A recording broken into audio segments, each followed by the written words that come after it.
The thunder came without warning, splitting the sky open like a wound.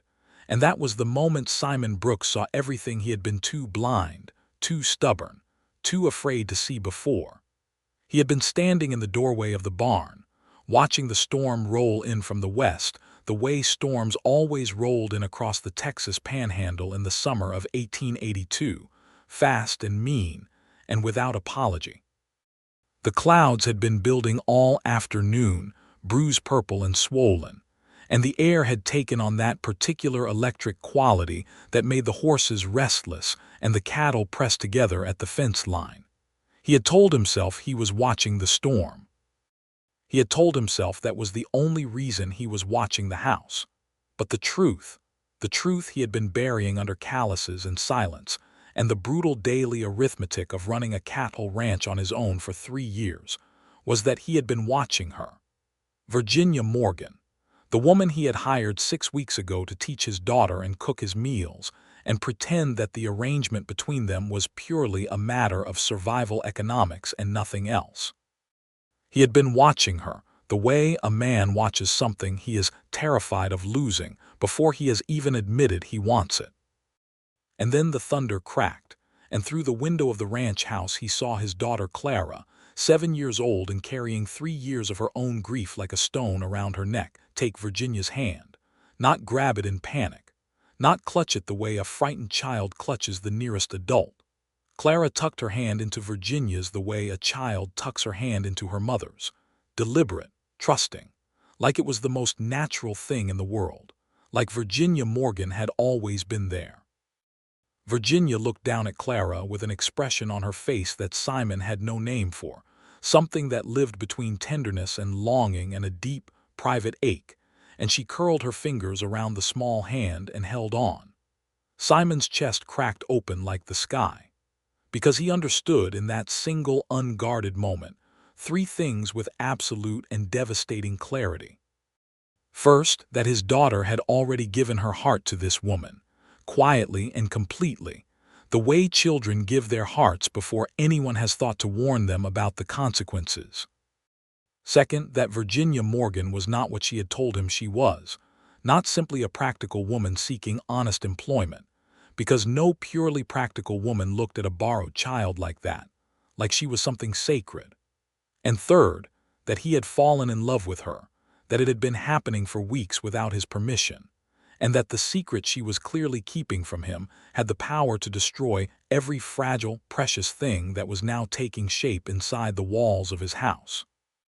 He stood in the rain that had just begun to fall, and he did not move, and he did not look away, and the water soaked through his shirt and ran down the back of his neck, and he thought, with a terror that was almost indistinguishable from hope, that he was going to have to find out the truth, no matter what it cost him.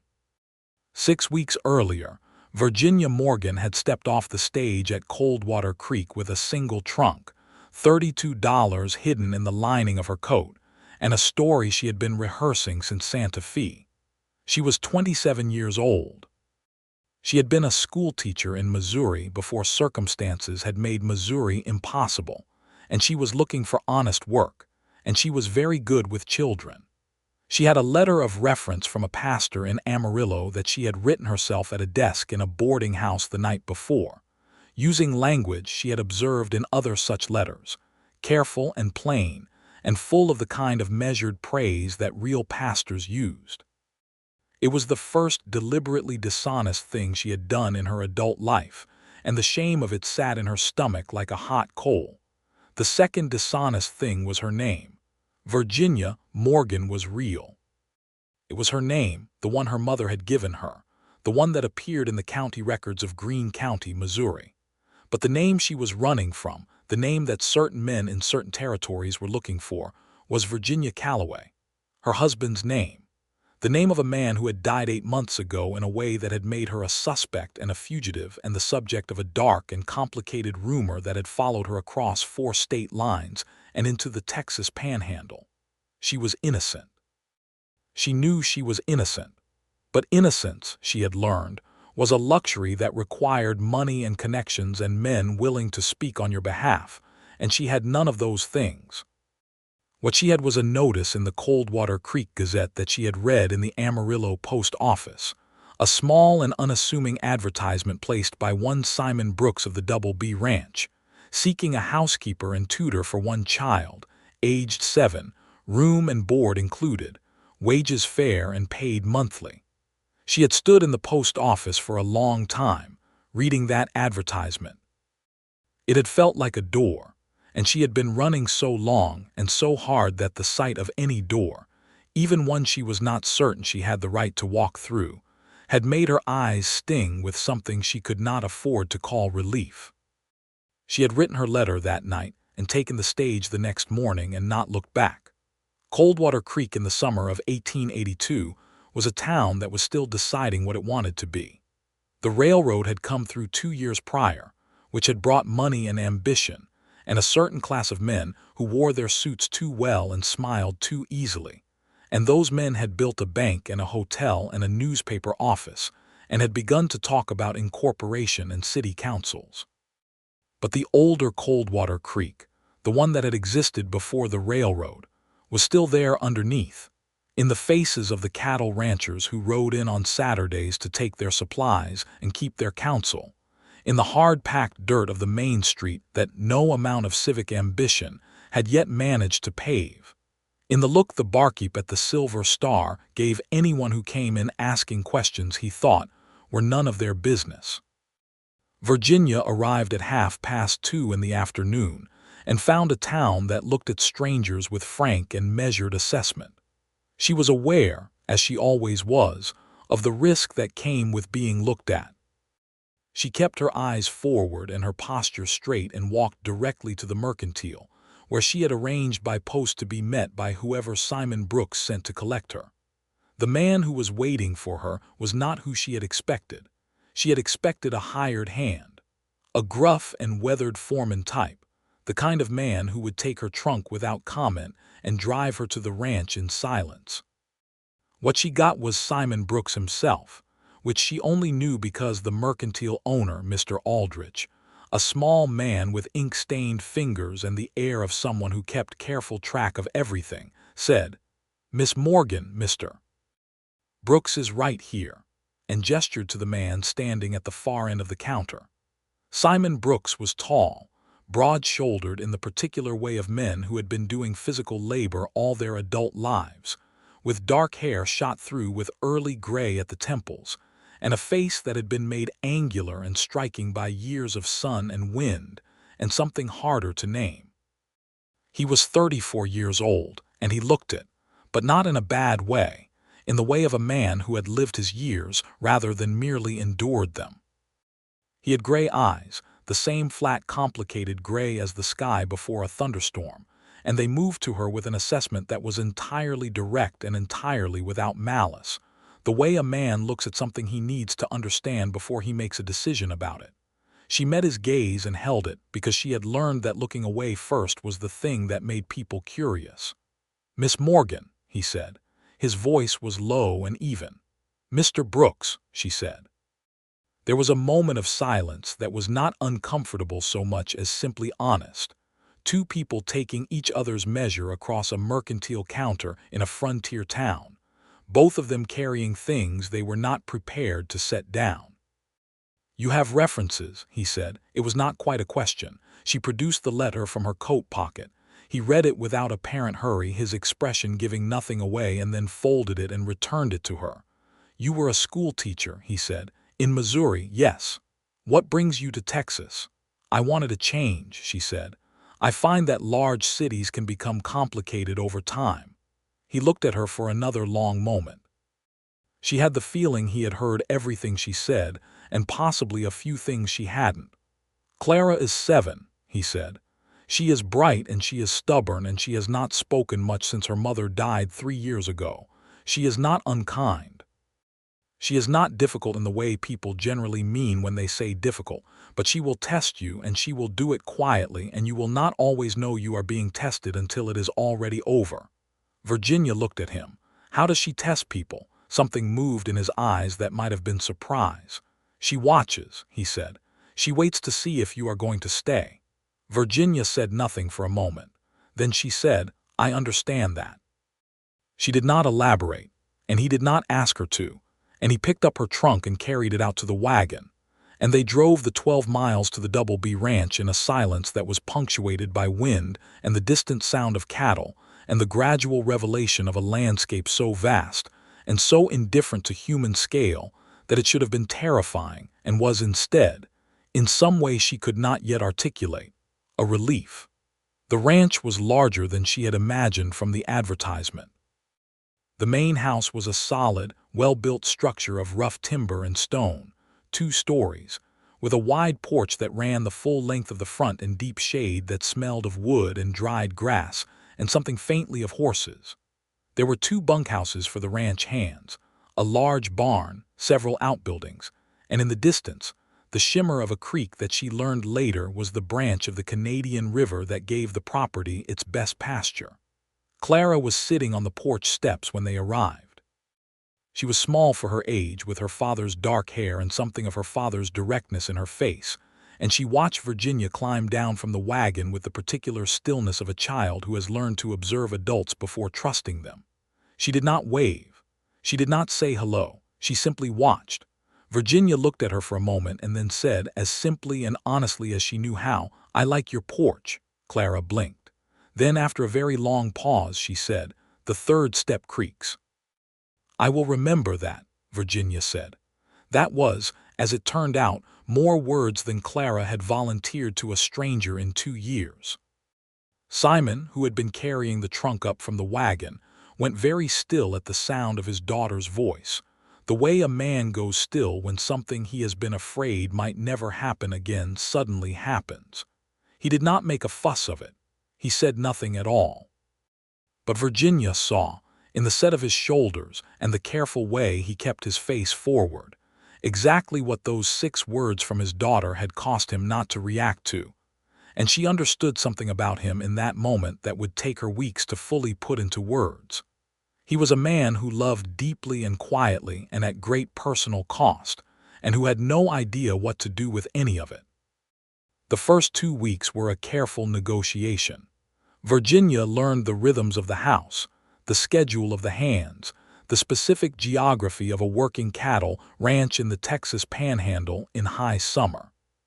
She learned that the cook, an older Mexican woman named Señora Flores, came 3 mornings a week, and that on the other days the cooking fell to whoever had time, which before Virginia's arrival had generally been Simon himself, who was competent at it in the joyless way of a man who considers cooking a problem to be solved rather than an experience to be had. She learned that the head foreman, a taciturn man named Pete Deacon, ran the ranch hands with quiet efficiency and was deeply loyal to Simon in the way of a man who had seen his employer at his worst and most broken and had chosen to stay. She learned the names of the horses and the particular temperament of the dog, a red heeler named Buck who distrusted everyone except Clara, until he didn't distrust Virginia, which happened on the 4th day when she offered him half of her biscuit without making a performance of it, and after that he followed her everywhere. She taught Clara every morning. Clara was, as her father had warned, extraordinarily bright, reading above her grade level and possessing a mathematical intuition that was startling in a 7-year-old. And the silence she maintained was not the silence of a child who had nothing to say, but the silence of a child who was rationing her trust like a resource she could not afford to waste. Virginia did not push her. She taught. She made the work interesting. She told stories that were woven into the lessons, without announcing themselves as stories. And gradually, over the course of those first 2 weeks, Clara began to thaw, not dramatically, not in any single moment that announced itself, but in small and incremental ways that only someone paying close attention would notice. She started sitting closer during lessons. She started asking questions that went beyond the immediate material, the kind of questions that reveal a mind that has been working on problems independently. She brought Virginia a flat white stone from the creek one afternoon and placed it on the desk between them and said, "I found this, and then looked at Virginia with an expression of such careful hope that Virginia had to look briefly away to control the emotion that rose in her throat. "It is beautiful," Virginia said. "Thank you, Clara." Clara nodded and returned to her arithmetic. Virginia kept the stone on the windowsill in her room. Simon watched all of this from the careful distance he had established between himself and the new housekeeper, the proper and correct distance of an employer and employee in 1882, a distance that had nothing unusual about it and that he maintained with a discipline that was becoming increasingly difficult and that he was increasingly unwilling to examine the reason for. He was polite. He was not unfriendly. He paid her wages on the first of the month without being asked, exact and fair, and he said good morning and good evening, and thank you for supper, and spoke to her about ranch business when it was relevant and Clara's progress when she had things to report. And he was careful, very careful, not to let his eyes stay on her longer than was strictly necessary. It was not working. The problem, if he was being honest with himself, which he was trying not to be, was that Virginia Morgan was not what he had expected. He had expected competence. He had expected adequacy. He had been prepared to be satisfied with a woman who did the work without complaint and did not frighten his daughter further. He had not been prepared for the particular quality of her presence in his house, the way she moved through the rooms with a quiet assurance that was entirely natural and never performative, the way she laughed at things with a genuine and slightly startled quality, as if she had not been expecting to find the world funny. He had not been prepared for the intelligence in her eyes when he spoke to her about the ranch, the way she listened not politely, but actually, the way she asked questions that proved she had been thinking about what he said after the conversation was over. He had not been prepared for the occasional, brief, carefully controlled moments when he caught her face unguarded, when she thought no one was watching, and saw in it something that looked very much like grief. He told himself it was none of his business. A woman had a right to her private sorrows. He had plenty of his own. His wife, Eleanor, had died of typhoid fever in the spring of 1879, when Clara was 4. She had been sick for 11 days before she died, and the 11 days had been the worst of Simon's life, and the years after had been a different kind of worst that was less acute and more total, a gray and pervading absence that had seeped into everything. He had kept the ranch going. He had raised Clara as best he could with Pete Deacon's quiet help and Senora Flores's occasional domestic intervention. He had not fallen apart, not visibly, not in ways that required other people to respond to. He had simply gone on, which was the only thing the land and the cattle and his daughter's existence required of him, and going on had been enough. Or it had been enough until Virginia Morgan arrived and made him realize that going on was not the same as living, and that somewhere in the 3 years of necessary grief he had made a private and unexamined decision to stop expecting anything else, and that this decision was now, quietly and persistently, being dismantled. He did not like it. He was also, despite himself, grateful for it. The trouble began in the 3rd week, though Virginia did not know at first that it was trouble. A man rode into Coldwater Creek and took a room at the hotel and began asking questions. His name, he told people, was Dale Fenwick, and he was a land agent from Albuquerque with an interest in ranching properties in the area.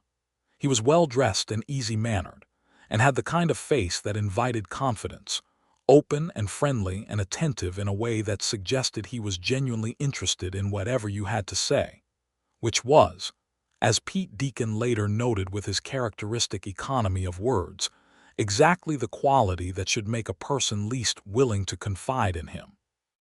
Virginia heard about Fenwick's arrival on a Friday when she went into town with Simon for supplies. She heard it the way you hear things in a small town, in fragments and overlaps, the mercantile owner mentioning it to the woman ahead of them in the dry goods line, and the dry goods woman mentioning it to the postmaster when they stopped to collect the ranch mail, and a third version from the barber's wife who had apparently spoken to the man directly and found him charming. Virginia did not react to the name Dale Fenwick. She was very careful not to react to it. But a cold thing moved through her chest when she heard it, and her hands, which had been sorting through a selection of thread colors on the mercantile counter, went very still for just a moment before she resumed their motion. She knew the name. She had hoped, desperately and probably foolishly, that she had put enough distance between herself and New Mexico that the name would not follow her. Dale Fenwick was not a land agent. He was an investigator, the private kind, the kind hired by families with money and grievances and no particular interest in what the law had officially concluded. He had been hired, she was almost certain, by the Calloway family, by her late husband's family, by the people who were still insisting, in the face of the coroner's finding of accidental death, that Robert Calloway's fall from his horse had not been an accident, and that the woman who had stood to inherit his modest estate and who had left Santa Fe 8 months ago with unusual haste was the person responsible. She had not pushed Robert from his horse. She had not done anything to Robert at all, though she had reason to, reasons that lived in the years of their marriage that she did not speak of and did not intend to speak of, reasons that were visible in the way she had learned to make herself small in the presence of a man who was angry, reasons that expressed themselves in a flinch she was not always able to fully control. Robert Calloway had been a man who wore his cruelty like a private garment, seen only at home, never in public, and when he died there had been no one to say, openly and on the record, what the marriage had actually been. His family had loved him in the way that families love men who are careful about where and when they show themselves, and they had decided in their grief that the simplest explanation for his death was the one that laid the blame at his wife's feet. She was innocent. She was also terrified. She said nothing to Simon on the drive back from town. She sat beside him on the wagon seat with the supplies loaded in the bed behind them and watched the road and the grass and the enormous sky and tried to calculate how much time she had and whether she had enough of it to make a plan. Simon said, after a while, "You're quiet." "I'm often quiet," she said. "Not like this," he said. He glanced at her sidelong, a brief and careful assessment. Something happened in town. It was not a question. She looked at him, and the directness of his gaze was, in that moment, something she had to resist with everything she had. "I am fine," she said. "Just tired." He did not press her, but the look he gave her before he returned his eyes to the road was the look of a man who knew he had been told something incomplete and had chosen for now to let it stand. That night Virginia sat in her room with the flat white stone from the creek in her hands and thought about secrets and what they cost. She thought about the fact that she had been honest about everything she was able to be honest about: her name, her skills, her history as a teacher, her genuine desire for the work and the stability it offered. She had lied only about the reference letter and about the absence she maintained around her past. She had told herself that this was a survivable compromise, that the truth about Robert Calloway was too dangerous to share and too complicated to explain to a man she had only just met, and that she would find the right moment when she was more certain, when there was more trust between them, when the ground felt steadier. The ground did not feel steady now. Dale Fenwick in Coldwater Creek meant the ground was moving, and the time she had been counting on was compressing rapidly, and she was going to have to make a decision about whether to run again or to stay and face the consequences of a truth she had not yet told. She did not want to run. This surprised her. She had been running for 8 months and had become reasonably adept at it, and she had not, until Coldwater Creek and the Double B Ranch and Clara's flat white stone and Simon Brooks's gray eyes that saw too much, had any particular reason to stop. She sat with the stone in her hands until the lamp burned low, and then she made herself go to bed, and she did not sleep for a long time. The next week moved with the quality of something inevitable. Dale Fenwick made his way into the orbit of the Double B Ranch by the simple method of approaching Pete Deacon in the Silver Star Saloon on a Saturday evening, and buying him a drink, and asking what he thought about selling land prices in the area. Pete, who did not drink much and thought land agent conversation was among the least interesting categories of human discourse, gave him brief and uninformative answers, and came home and mentioned it to Simon in the way he mentioned most things, without particular emphasis, as a matter of information. Simon listened and said nothing, and went to bed and lay awake thinking about the fact that Virginia had gone pale and quiet in the mercantile the day that Fenwick's name had first entered the conversation, and that she had said she was tired when she was not tired, and that there was something in her past that she was protecting with the particular carefulness of someone who has been protecting it for a long time and is no longer sure they have the strength to keep doing it. He had his own history with secrets. Eleanor had kept one from him in the last year of her life, a secret about her health, about how ill she had already been before the typhoid, about the fact that she had known for months before she died that something was wrong with her body and had not told him because she did not want to frighten him. He had found out afterward from her letters, the ones she had written to her sister but never sent, and the anger and grief of that discovery had been almost as bad as the grief of losing her, because she had not trusted him with the truth, and he had not been able to do anything with that truth except carry it. He thought about that now. He thought about the way Virginia watched the horizon sometimes, the way a person watches something they are afraid might be coming toward them. He thought about the controlled quality of her reactions, the deliberate calm she maintained, the very occasional moments when that calm slipped just enough to reveal the taut and complicated thing underneath. He thought about Clara, who had placed her hand in Virginia's at the supper table one evening, when Virginia was telling a story about a river she had once seen in Missouri that had flooded its banks and turned the color of red clay, and Clara had listened with her whole body, and then, without thinking, had reached out and taken Virginia's hand, as if she needed the physical connection to make the story real. Virginia had not made a production of it. She had simply continued the story, holding Clara's small hand in hers, as if this were the most natural thing in the world. Simon had excused himself from the table and gone out to the porch and stood in the dark for a while with Buck leaning against his leg, and he had told himself that he was going out for air, which was technically true, and that the feeling in his chest was nothing more than gratitude for his daughter's slow recovery, which was not technically true at all. The storm arrived on a Tuesday.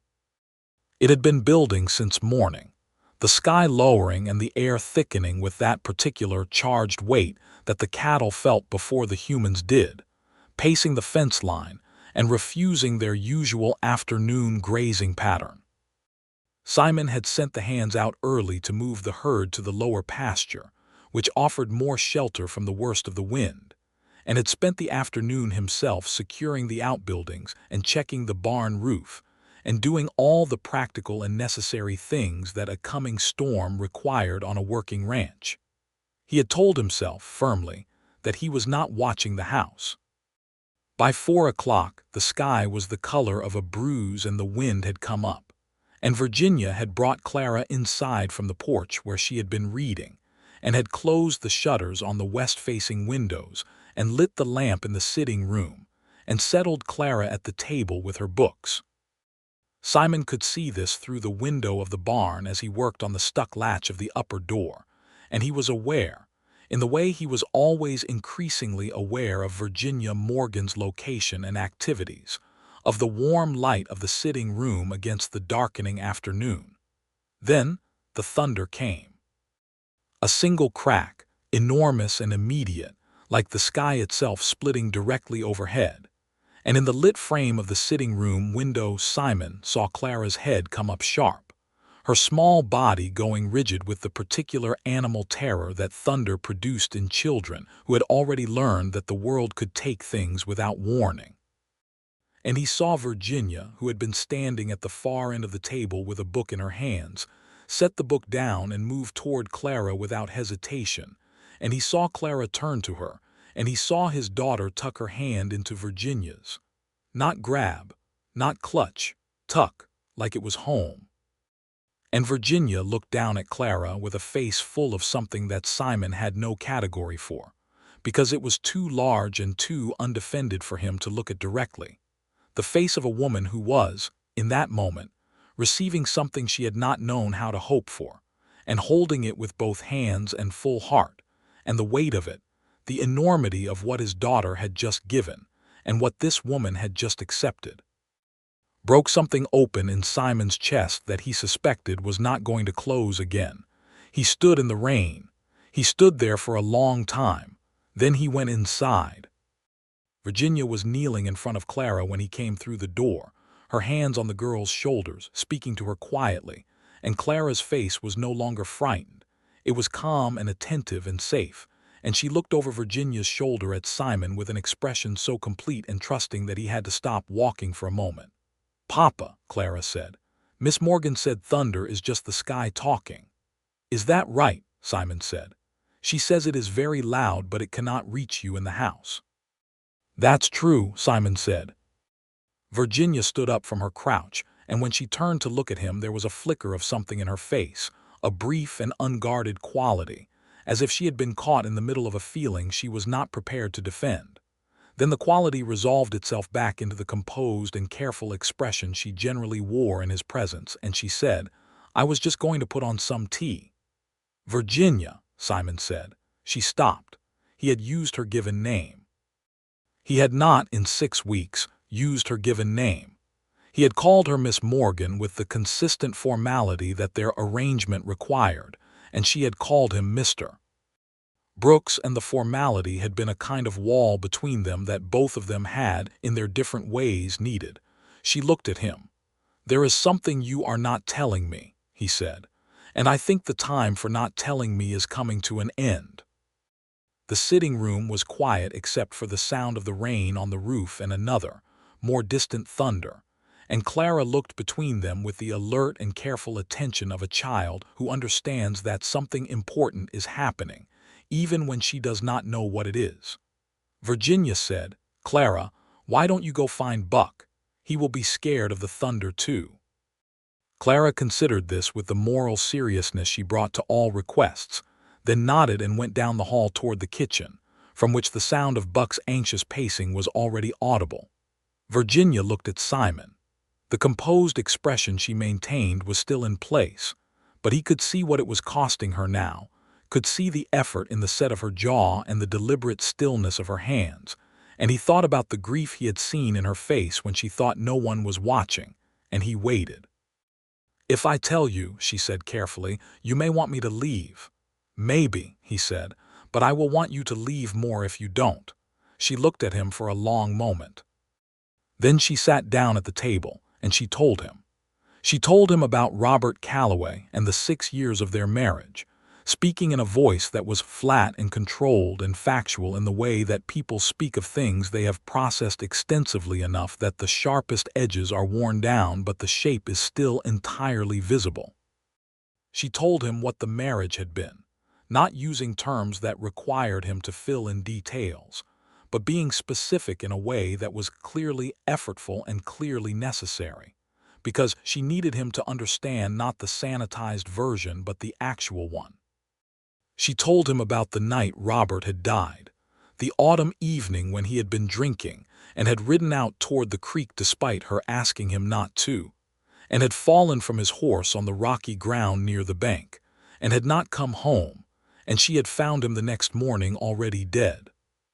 She told him about the coroner's finding, accidental death, and the Calloway family's rejection of that finding, and the rumor that had begun to circulate in Santa Fe, and the 8 months of traveling, and the letter she had forged, and Dale Fenwick.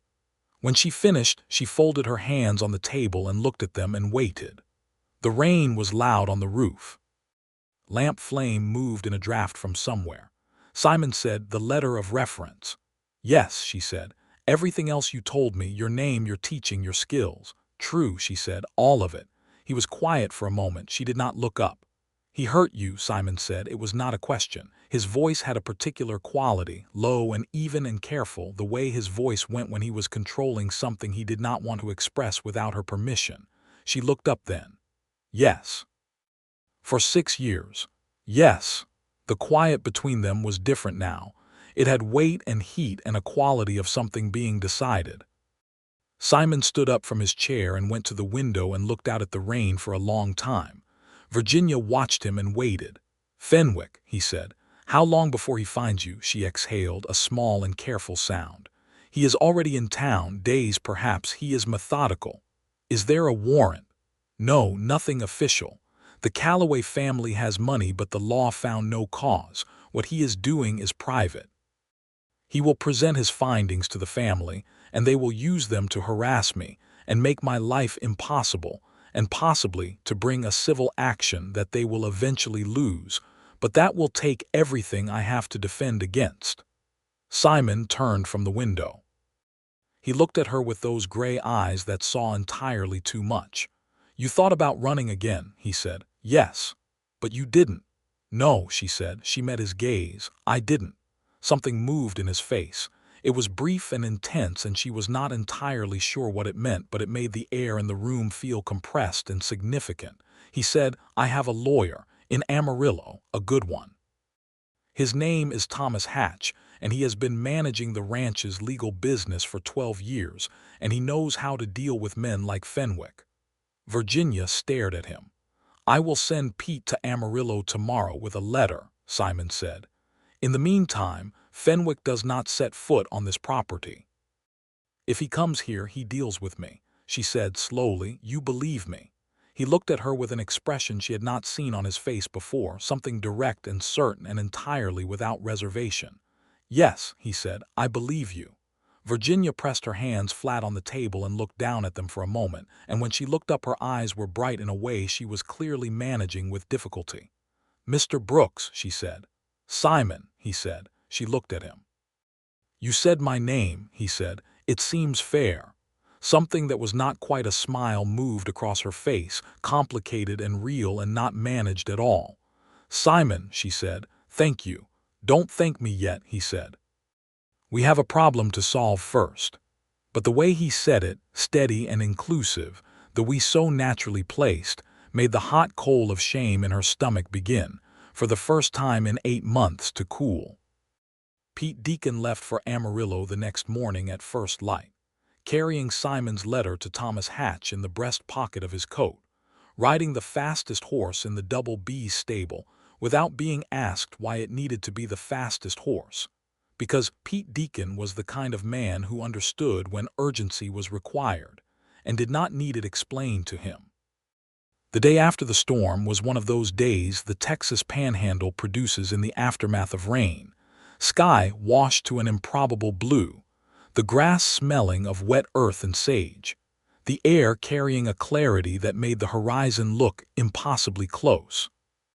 Virginia worked through the morning with Clara, and Clara was in one of her expansive moods, the ones that appeared unpredictably and without prior warning, and that expressed themselves in a loosening of the usual careful watchfulness, a willingness to talk freely, to ask the kind of questions that revealed what was occupying her private thoughts. Today, what was occupying her private thoughts was Virginia's past. "Where did you grow up?" Clara asked over her copybook. "Missouri," Virginia said, "a town called Greene County near a river." "What was it like?" "Green," Virginia said. "Very green, much greener than this, though I find I like this better." Clara considered this. "Why?" "Because the sky is bigger here," Virginia said.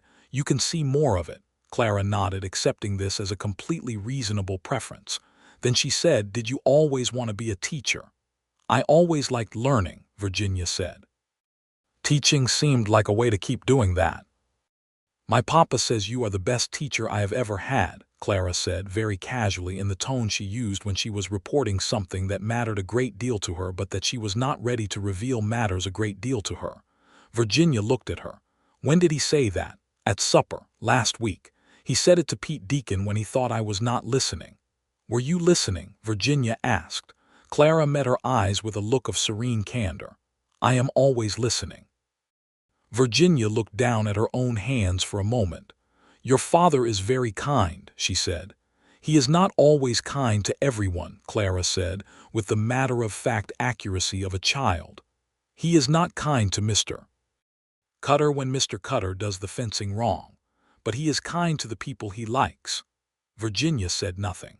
She picked up her pen and returned to the lesson, and Clara watched her face for a moment with the careful assessment that was her native mode, and then returned to her copybook, and the room was quiet and warm and full of the particular quality of a morning that knows something is beginning. Dale Fenwick came to the Double B Ranch on a Thursday. He rode up the main track from the road in the early afternoon, and Pete Deacon, who had returned from Amarillo the day before with Thomas Hatch's written response and the promise that Hatch himself would be in Coldwater Creek within the week, saw him coming from the upper pasture and rode in ahead of him to give Simon warning. Simon was at the corral when Fenwick arrived, working with a young quarter horse that had been giving trouble at the bit, and he let Fenwick approach and stop his horse and wait, because there was no advantage in hurrying toward a confrontation. Fenwick was, Virginia had said, methodical and personable, and this was visibly accurate. He was perhaps 40, with the kind of easy confidence that came from a professional life built on persuasion, and he smiled when Simon turned to face him with the practiced warmth of a man who understood that the first impression was the most important tool he had. "Mr. Brooks," he said, "Dale Fenwick. I'm a land agent out of Albuquerque doing some assessment work in the area. I wonder if I might have a moment of your time." "I know who you are," Simon said, "and I know what you are." A beat of stillness. The personable quality did not disappear, but it recalibrated. "I'm sorry. You are not a land agent," Simon said. "You are a private investigator working for the Calloway family of Santa Fe, and you are looking for a woman named Virginia Calloway, née Morgan. You will not find her here." Fenwick looked at him for a long moment. The smile faded, not with hostility, but with the assessment of a man adjusting his approach. "Mr. Brooks, I think there may be some misunderstanding. I have a legitimate interest in speaking with Mrs. Calloway if she is in the area. She is a person of interest in a family matter." "There is no warrant," Simon said. "There is no official proceeding. There is a grieving family who has paid you to harass a woman who has committed no crime, and I have a lawyer in Amarillo named Thomas Hatch, who is preparing correspondence for the Calloway family's legal representatives, explaining the legal consequences of continued harassment. I would suggest you communicate that to your clients before they find themselves in a difficult position." Fenwick studied him. "You have taken a considerable interest in this matter."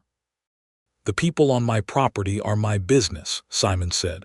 "You are on my property. I am asking you to leave it." There was a moment of assessment on both sides, the kind that occurred in the West when two men were deciding how serious the other one was. Fenwick decided Simon was serious. "I'll be on my way then," he said. "For now." "For good," Simon said. Fenwick turned his horse and rode back down the track, and Simon watched him go with a stillness in his chest that was not quite satisfaction and not quite relief, but was something in the vicinity of both. Virginia was on the porch when he turned toward the house. She had seen the exchange from the distance, could not have heard the words, but had watched the posture and the movement and the leaving. She stood with her hands clasped in front of her and looked at Simon as he came up the porch steps. "He is gone," Simon said. "For now," she said, echoing Fenwick's word because she was not naive. "Thomas Hatch arrives Monday," Simon said. "He is very good. The Calloway family has money, but Hatch has won against money before, and the legal situation is firmly on your side. A coroner's finding is not nothing." He paused. "And you will not be facing it alone." She looked at him for a moment that stretched and deepened into something neither of them moved to resolve. "Simon," she said. Her voice had a quality in it that was careful and undefended at the same time. "I need to say something to you." "All right," he said. "I came to your ranch under false pretenses, partly. The letter was forged and my past was hidden, and you had every reason not to keep me on when you found out, and the fact that you have chosen to stand between me and the consequences of other people's cruelty is something I do not take lightly." She paused. "But I also need you to know that whatever I have come to feel about this place and about Clara and about you, I will not allow you to take a risk on my behalf out of mere Christian charity or a sense of obligation, because that is not something I am able to accept." He was very still, watching her face. "What are you able to accept?" he said. She looked at him steadily. "Something honest," she said, "if there is something honest between us." The late afternoon light was coming from the west, warm and long and turning everything it touched to gold, and it lay along the line of Virginia's face and the angle of her jaw and the dark hair at her temples. And Simon Brooks looked at her, and thought that the last 3 years of going on without living had been sufficient preparation for this exact moment. This one ask. This woman asking him to be honest.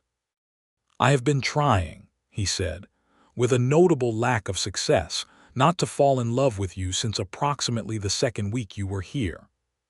Something moved across her face, something that started as a single controlled trembling of the lip and expanded in the space of a breath into an expression so unguarded and full and real that it was almost difficult to look at directly. "That is honest," she said. "Yes," he said. "I have been trying," she said, and her voice was not quite steady, "not to fall in love with you either. I have not been successful either." Simon looked at her. Then he moved toward her, not with haste, not with anything that could have been called impetuous, but with the deliberate certainty of a man who has made a decision and is fully committed to it.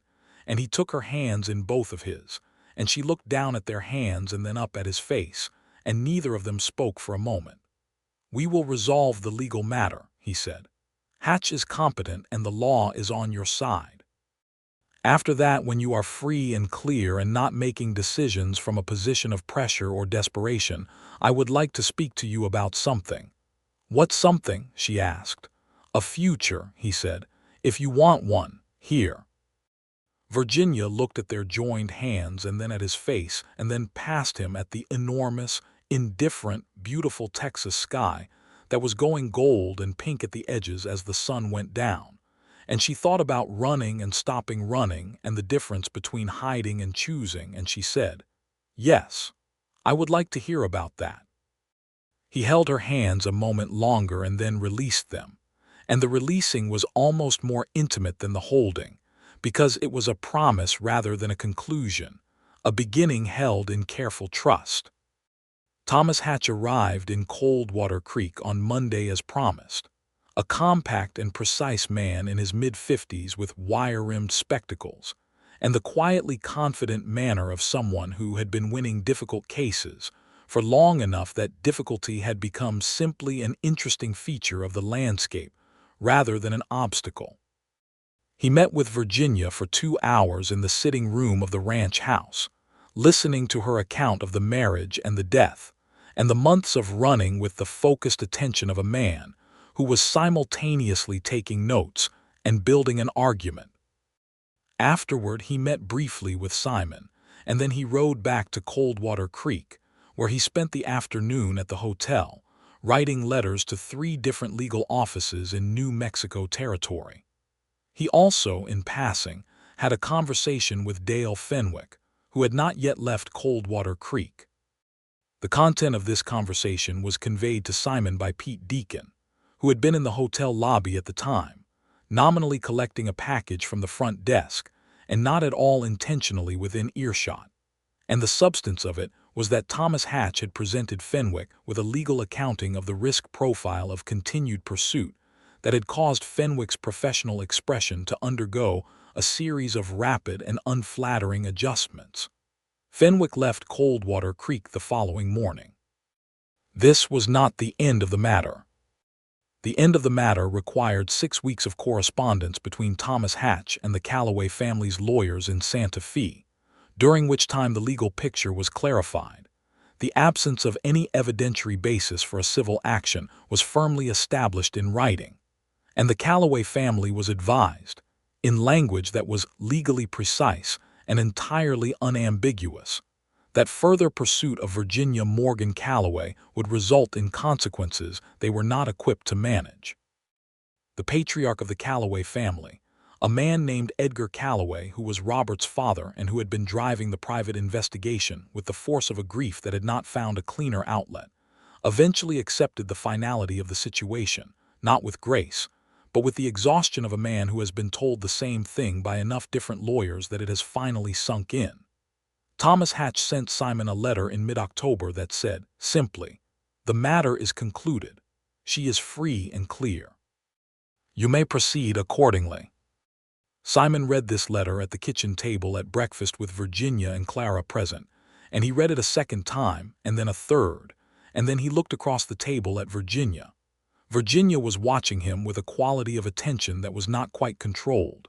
He passed her the letter without comment. She read it. She read it twice. She set it down on the table carefully, and then she put her hands flat on the surface of the table and took a long and entirely unsteady breath. "Free and clear," she said. "Yes," Simon said. Clara, who had been attending to her oatmeal with the philosophical concentration she brought to early mornings, looked up and studied her father's face and then Virginia's face in turn. "Is this good news?" she asked. "Yes," Simon said. "This is very good news." Clara considered this. Then she returned to her oatmeal. Virginia looked at Simon across the table, and the October morning light was coming through the window and lying across the breakfast things and the letter and their hands and the ordinary, extraordinary, impossible realness of the moment. And Simon said, "I told you in August that I wanted to talk to you about a future." "You did," she said. "I think the time for that conversation has arrived." Clara stopped eating oatmeal. "Clara," Simon said. "I am not listening," Clara said, in a tone that made it entirely clear she was listening with her full and undivided attention. Virginia made a sound that was half laugh and half something deeper, and Simon watched her face do the thing it did when she was fully present and fully unguarded, and he said, "Virginia, I love you." I believe I have been working toward saying that directly for approximately 3 months, and the working toward it has been somewhat protracted because I am, by nature, a cautious man. But I am saying it now, directly. I love you, and I would like to ask you to marry me. And I understand if you need time, and I understand if your experience of marriage thus far has made the institution something you are not in a hurry to revisit, and I will wait as long as you need. But I wanted to ask. The kitchen was very quiet. Virginia looked at him for a long, complete, and searching moment. Then she looked at Clara, who had abandoned any pretense of not listening, and was watching them both with enormous eyes and a stillness that was completely unlike her usual morning presence. Virginia said, "Clara, is this all right with you?" Clara stared at her. Then she said, in a voice of absolute 7-year-old seriousness, "I already told Buck you were going to stay."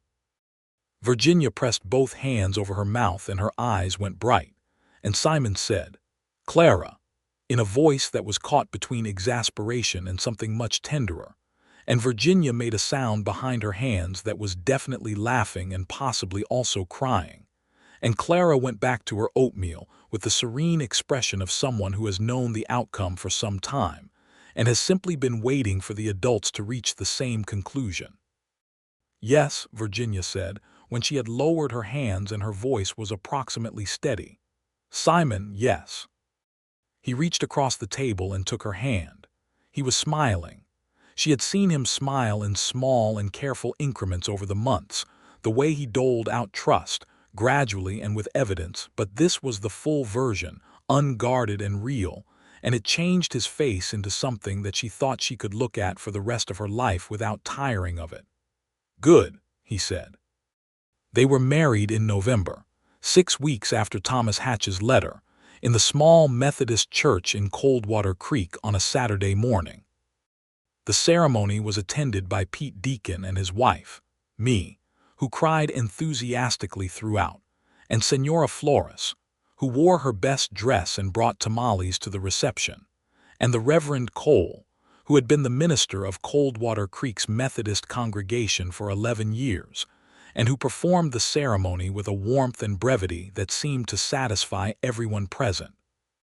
Clara stood beside Virginia during the ceremony and held her hand and was, for the duration of the service, completely still, which was not her usual mode. the stillness of a child who is watching something they do not want to miss a moment of. When Simon kissed his wife for the first time in the sight of God in Coldwater Creek's Methodist congregation, Clara looked up at Virginia afterward and said, in a clear and carrying voice, "You are staying now." "I am staying now," Virginia said. "Definitely," Clara said and nodded, and Pete Deacon made a sound that was emphatically not a laugh and had to look at the ceiling. The winter of 1882 into 1883 was a cold one on the Texas Panhandle, and the Double B Ranch settled into the new shape of itself, with the particular quality of something that had been searching for equilibrium and had finally found it. Virginia was no longer the housekeeper and tutor. She was Simon's wife, Clara's mother by choice if not by birth, the woman who knew where everything was kept, and who argued with Pete Deacon about the best way to treat a horse's cold-weather hooves, and who stayed up late reading by the fire when she couldn't sleep, and who had, somewhere in the November to February arc of their first months of marriage, become so thoroughly woven into the fabric of the ranch and the life on it that the idea of her absence had become literally difficult to conceptualize. Simon, who had been alone with his grief for 3 years, and had made his peace with it in the way of a man who expects the terms to be permanent, was learning what it meant to be happy in the full and daily sense, the kind of happiness that was not dramatic or ecstatic, but was instead a pervasive and fundamental rightness that expressed itself in small and specific ways. The sound of her voice down the hall in the morning when she was talking to Clara. The way she argued with him about ranch decisions, not deferring in the reflexive way of a woman who has been taught to defer, but engaging genuinely, with logic and evidence, and the way that sometimes she was right and he told her so, and the way that sometimes he was right and she told him so, and the way that both of these things felt like the same good thing. The particular quality of the evenings, when Clara was in bed and the lamps were low and Virginia sat across from him at the kitchen table with a book or her mending, and the silence between them was the kind of silence that belongs only to people who are completely at ease with each other. He had not known he was still capable of this. He was glad to find out he was wrong. In February, Virginia told him she was expecting a child. She told him at breakfast, in the same kitchen where he had proposed and Clara had claimed prior knowledge to Buck, and she told him simply and directly, the way she did most things, her hands around her coffee cup and her eyes on his face, watching for his reaction. He was very still for a moment. Then he stood up from the table and came around to where she was sitting and pulled her up from her chair and held her, firmly and completely, the way he held the things he was most afraid of losing, and said into her hair, "This is the best news I have received since November." "Better than the letter from Hatch?" she asked. "Incomparably," he said. She laughed against his shoulder. Clara took the news of a sibling with philosophical equanimity and the practical question of whether it would be a boy or a girl, a question she addressed to Virginia with the air of someone wanting to know the relevant data before forming a position. "I don't know yet," Virginia said. Clara considered this. Either would be acceptable, she decided, but a boy would be interesting. "Interesting," Virginia repeated. "I have never had a brother," Clara said. "That is accurate," Virginia agreed. The pregnancy was, by the generous grace of something that Virginia did not take for granted for a single day, uncomplicated. She was healthy and the child was active, and the months of waiting had the quality of something tending toward a conclusion that was already decided and only needed time to arrive. Simon, who had been through this once before with a leaner and knew what could go wrong, was attentive in a way that Virginia initially resisted on the grounds that she was perfectly capable of managing, and then accepted on the grounds that it was coming from love and not from doubt in her capabilities, and that the difference between those two things was something she was still learning to recognize.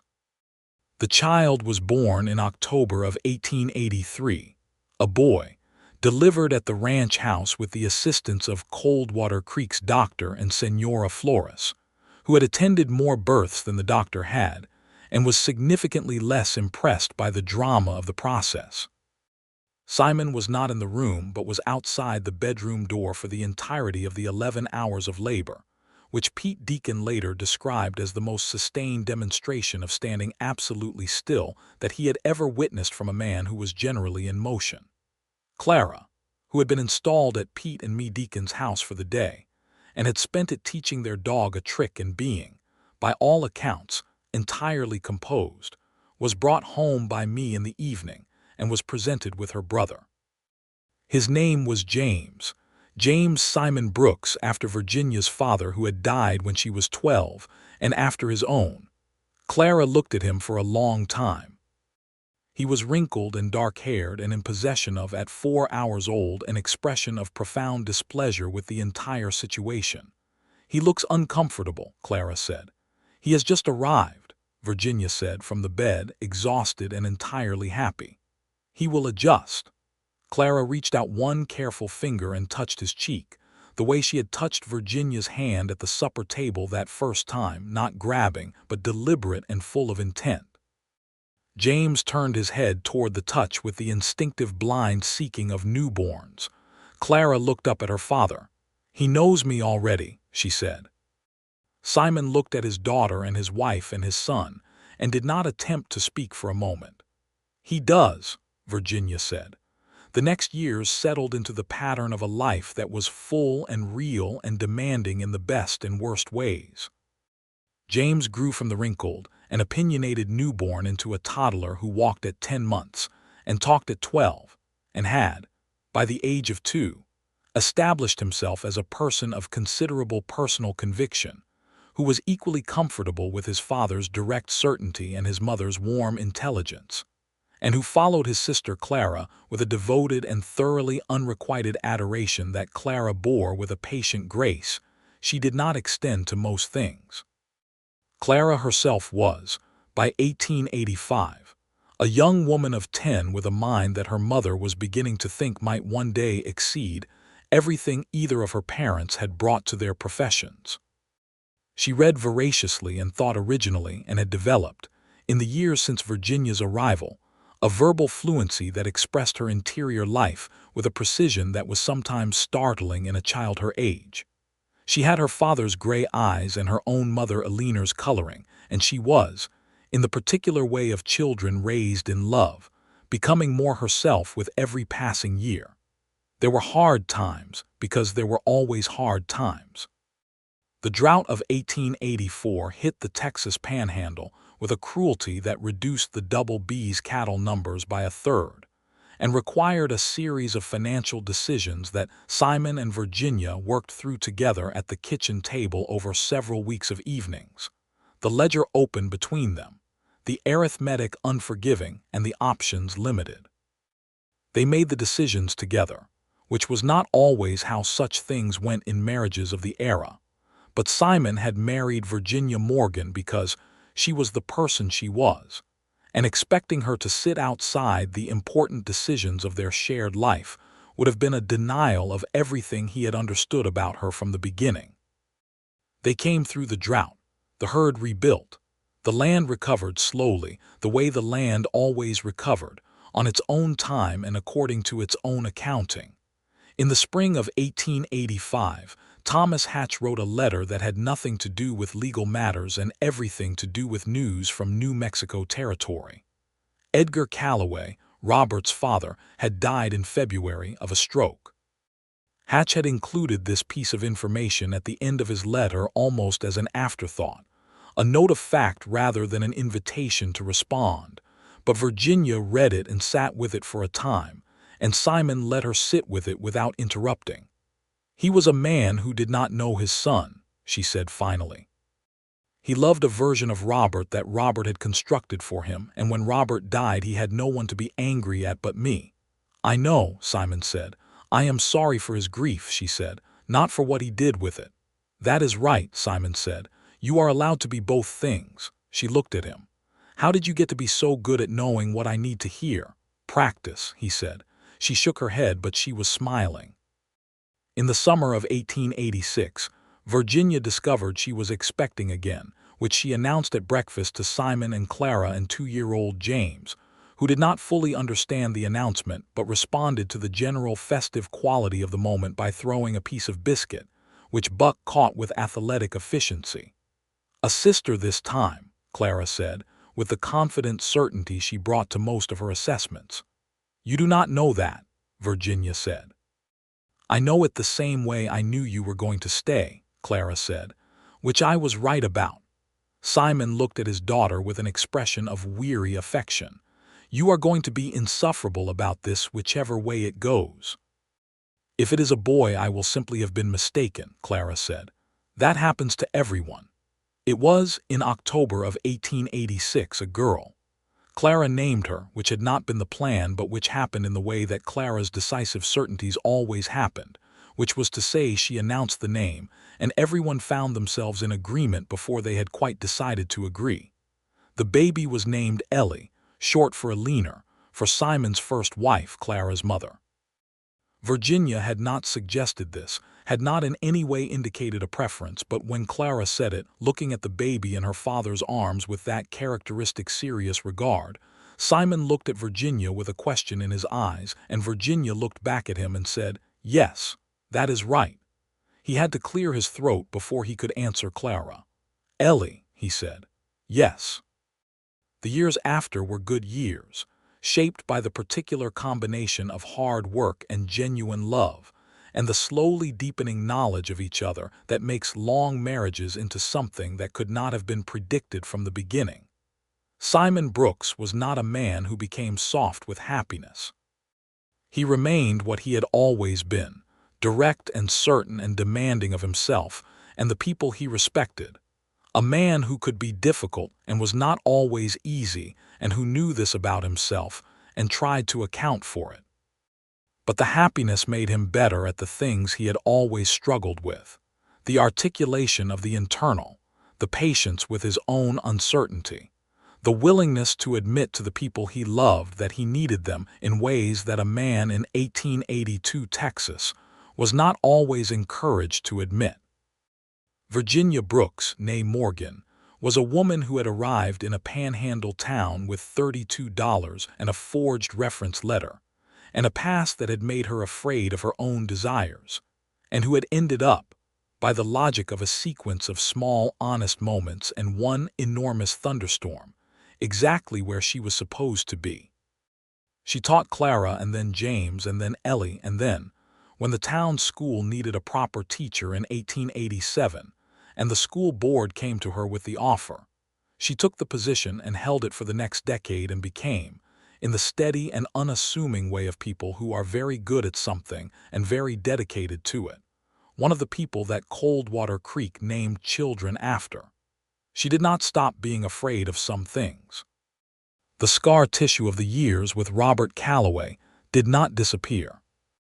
It became manageable, and then it became simply a part of her history rather than a defining feature of her present, and she learned to talk about it with Simon on the evenings when it surfaced, and Simon learned to listen without trying to resolve it, because it did not require resolution. It required only witness, and he was, without reservation or condition, the most reliable witness she had ever known. The thunderstorm still came every summer across the panhandle, fast and mean and without apology, and every summer they gathered in the sitting room, Simon and Virginia and Clara and James and Ellie, around the lamp that Virginia always lit when the sky began to lower, and the children grew, and the storms came and went, and the land recovered and dried and recovered again, and the ranch grew. And Pete Deacon aged into a kind of beloved institution of the Double B, that the Brooks family found themselves unable to imagine the property without. In 1889, when Ellie was 3 and James was 6 and Clara was 14, and had recently informed her parents that she intended to study medicine at some future point, which she acknowledged was logistically complicated but not impossible, and she would appreciate their support in this aspiration, Simon and Virginia sat on the porch on a June evening and watched the last of the sunset go out over the grass and the creek, and Buck, who was old now and moved slowly but had never given up his post at Virginia's feet, lay between them on the boards and breathed the warm evening air. "Clara is going to do it," Virginia said. "Study medicine. She is going to find a way." "I know," Simon said. "It's your daughter." Virginia looked at him. "The good parts are yours," he said. "The stubbornness is shared." She laughed, and the laugh was the full and genuine and slightly startled version, the one that had been one of the first things he had loved about her without knowing he was loving it. And he leaned forward in his chair and took her hand, and she looked at their hands and then at his face with an expression that was everything. That was the full accounting of everything they had made together, and she said, "Simon." "Yes," he said. "I am glad I didn't run again," she said. He held her hand. Buck breathed between their feet. The last light went out of the west and the first stars appeared in the enormous Texas sky. "So am I," Simon Brooks said, "every single day." The creek moved in the darkness below the house, the same creek where Clara had found the flat white stone that Virginia still kept on the windowsill of their room, the stone that had been the first gift, the first asking, the first tentative thread of what had become a life. And the night settled in around the Double B Ranch with the particular quality of a place that was fully inhabited and fully loved, every room and fence line and pasture of it known and tended, and belonging to the people who had chosen it, who had been chosen by it, who had found each other here in the middle of a vast and beautiful indifference, and had made something that the indifference could not touch. In the bedroom at the end of the hall, James was already asleep, his dark head on the pillow, Buck's old spot taken by the calico cat that had arrived the previous spring and installed itself in the household with a confidence that reminded everyone of Clara. Ellie was in her small bed beside the window, her thumb near but not quite in her mouth, her face entirely peaceful. And down the hall in her own room, Clara Brooks, 14 years old and certain of her future in the particular way of a person who has been given the gift of a life that believes in them, was reading by lamplight with her father's gray eyes moving across the page. And she was, though she would not have used the word at 14, happy. Virginia and Simon sat on the porch until the stars filled the sky from one horizon to the other, and the night was warm and the creek moved and Buck slept. And neither of them was in any hurry to go inside, because the inside would be there and the evening was now, and they had learned, both of them, in their different ways and by their different routes, to be present to the now. Eventually Simon stood up and offered Virginia his hand, the way he had offered it first in the sitting room during the storm, steady and certain and without condition. She took it, the way she had taken it then, not because she had no choice, but because she had every choice, and this was the one she wanted. They went inside. The lamp in the sitting room burned low. The creek moved in its bed. The Texas sky wheeled overhead, enormous and indifferent and entirely beautiful, full of stars that had been there long before Simon and Virginia Brooks, and would be there long after. The same stars that had looked down on this place when it was only grass and possibility.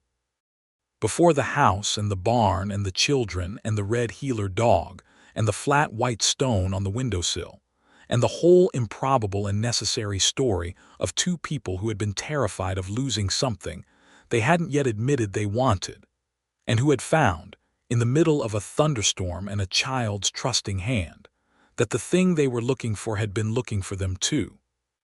And in the morning there would be work and breakfast, and the children's voices, and the business of the ranch, and the 10,000 ordinary demands of a life that was full and real and deeply, completely, permanently theirs. And that was exactly enough. That was, in fact, everything.